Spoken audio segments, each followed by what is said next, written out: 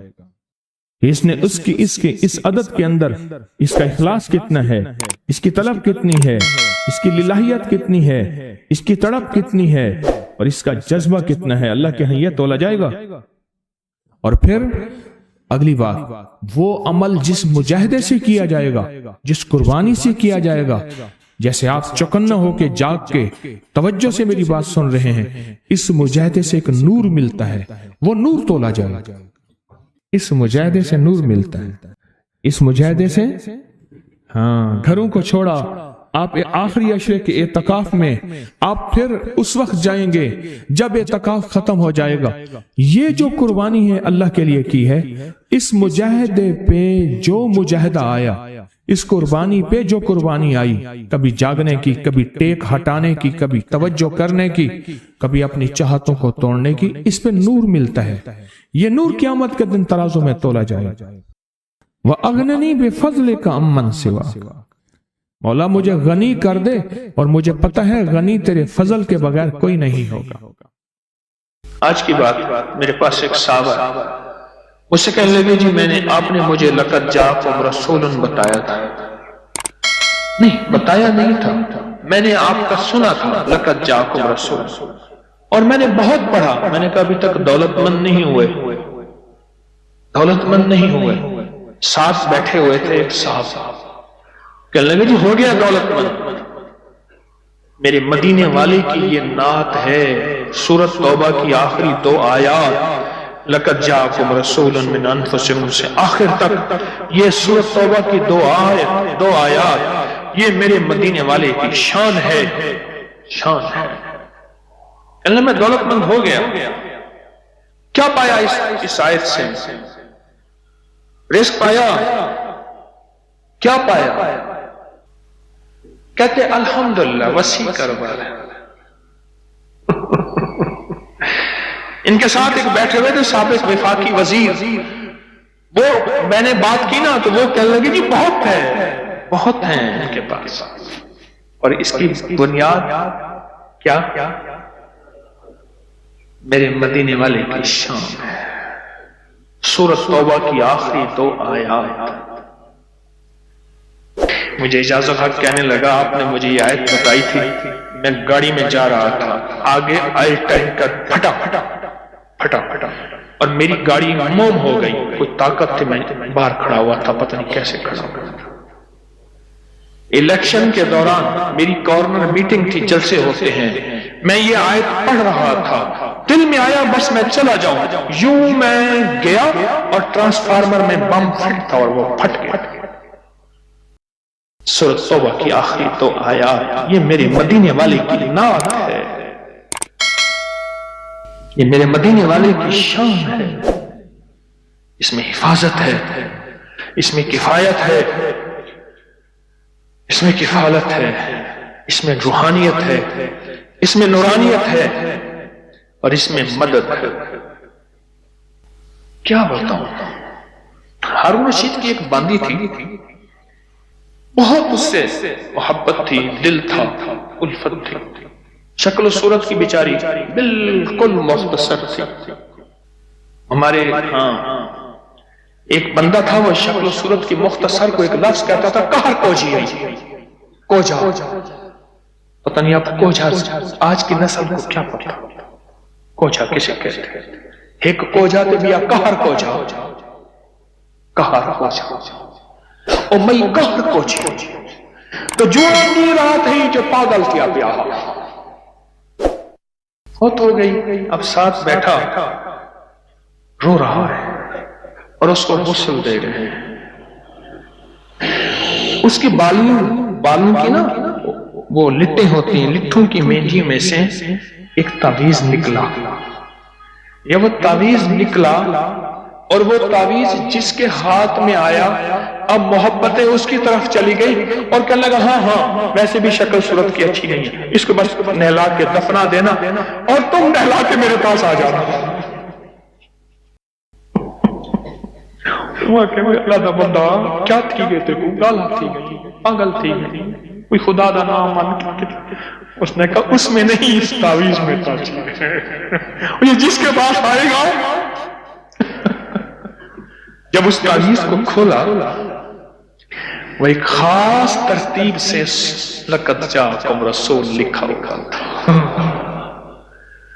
محدثین نے لکھا ہے، بڑے بڑے اولیاء نے لکھا ہے، صلحاء نے لکھا ہے، اس تعویذ کے اندر، اس آیت کے اندر اللہ نے یہ تاثیر بھی رکھی ہے کہ اگر اس آیت کو انسانیت کی محبت کے لیے، عالم کی محبت کے لیے پڑھا جائے تو اللہ پاک انسانوں اور عالم کو محبتیں اور تسخیر پیدا کر دیتا ہے، حتیٰ کہ آپ اس آیت کو جنات کی محبت کے لیے پڑھیں تو میرے پاس واقعات ہیں کئی کہ جنات دوست بن گئے، تابع نہیں کرنا، کبھی یار بنانا، دوست بن گئے۔